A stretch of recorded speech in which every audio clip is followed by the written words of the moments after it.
ایک دفعہ کا ذکر ہے کہ کسی علاقے میں بہت عرصے تک بارش نہ ہوئی۔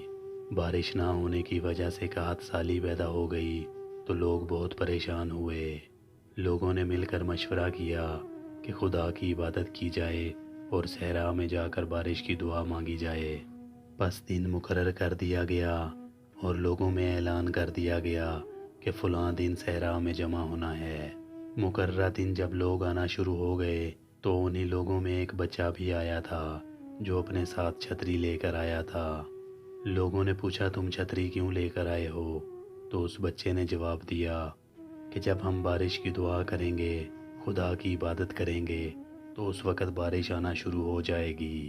میں اسی لیے بارش سے بچنے کے لیے اپنے ساتھ چھتری لایا ہوں۔ لوگ بچے کے اس جواب سے اور اپنی دعا کی قبولیت پر یقین سے بہت حیران ہوئے اور بادشاہ کے پاس لے گئے۔